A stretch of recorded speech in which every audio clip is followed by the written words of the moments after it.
The evacuation sirens wailed across Colony 7 as the Vrexian bombardment intensified. Lyra gripped her plasma shield generator tightly, the device humming with defensive energy as she ushered the last group of colonists toward the transport ships. Around her, buildings crumbled under the relentless assault, sending plumes of ash into the crimson sky. She was the last guardian standing. The rest of her unit had fallen back to secure the perimeter, but someone needed to protect the stragglers.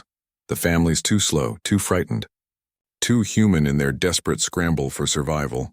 That's when she saw them. A cluster of Keltharian cubs, no more than 20 of them, huddled beneath the collapsed archway of what had once been a cultural center. The Keltharians were apex predators from a death world 3 systems away, massive scaled creatures with razor-sharp claws and teeth designed to tear through titanium plating. Adults stood over 3 meters tall and were feared across a dozen sectors, but these were cubs, orphaned most likely, their parents either dead in the initial strike or evacuated without realizing their young had been separated. They chittered and growled in their guttural language, eyes wide with terror as explosions rocked the ground beneath them. Lyra's training screamed at her to keep moving. The transports wouldn't wait forever. She had maybe 5 minutes before the final ship departed, leaving anyone remaining to face the Vrexian ground forces, a fate worse than the bombardment itself. But she looked at those cubs, at their trembling forms pressed against each other for comfort, and something fundamental in her human DNA refused to let her walk away. "Damn it," she whispered, changing course. The cubs noticed her approach immediately. They hissed and bared their developing fangs, their survival instincts kicking in even through their fear. Lyra raised her free hand slowly, palm outward, a universal gesture she hoped translated across species. "Easy," she said softly, though she knew they couldn't understand English. "I'm here to help." The largest of them, a cub with distinctive amber markings along his spine, stepped forward. His designation tag still attached to a torn collar read, "Tar." He positioned himself between Lyra and the others, his small body rigid with protective determination.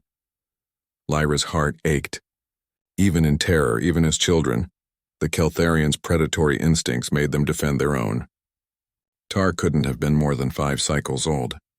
Equivalent to a human 7-year-old, yet here he stood, ready to fight a creature 10 times his size if it meant protecting those behind him. Another explosion, closer this time. The ground buckled and Lyra stumbled. Her shield generator slipped from her grip, clattering against the rubble. And in that moment, everything changed. The ambient protective field collapsed. Lyra was exposed. The cubs were exposed.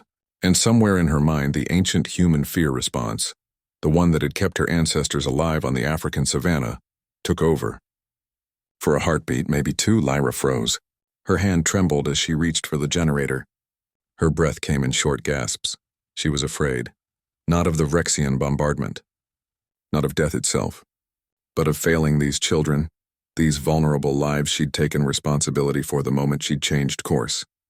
The cubs saw it. They saw her fear, saw her weakness, saw the shield drop, and they moved. Tar was first. He padded forward on all 4s, positioning himself beside the fallen shield generator. Then another cub joined him. And another. Within seconds, all 20 Keltharian cubs had formed a defensive ring around both Lyra and the generator. Their small bodies pressed outward, forming a living barrier between their protector and the chaos beyond. They didn't run. They didn't scatter in panic. Despite being children, despite being terrified themselves, despite every survival instinct screaming at them to flee, they chose to stand with the human who had come for them. Tar looked back at her, his young eyes somehow ancient with understanding. He made a low, rumbling sound in his chest, not aggressive but encouraging. Then he turned back to face the danger, claws extending, ready to defend. Lyra's vision blurred, not from the smoke and ash, but from the sudden, overwhelming emotion that crashed through her fear like a tidal wave. These cubs, these children of a species humanity had once viewed with suspicion and caution, were protecting her. They had seen her vulnerability and responded not with contempt or abandonment, but with solidarity. She remembered why she'd joined the Colonial Defense Force. Not for glory. Not for adventure, but because someone needed to stand between the innocent and the darkness. Someone needed to be the shield. And right now these cubs were showing her what that truly meant. Lyra's hand steadied. Her breathing slowed. She reached down and grabbed the shield generator, Her fingers sure and strong as she activated it once more. The defensive field bloomed outward, encompassing all of them in its protective embrace. "Thank you," she whispered, looking at Tar. "Thank you for reminding me." With renewed purpose, Lyra stood. The cubs sensed the change immediately, their defensive ring relaxing but not breaking. She checked her tactical display. 3 minutes until the last transport departed.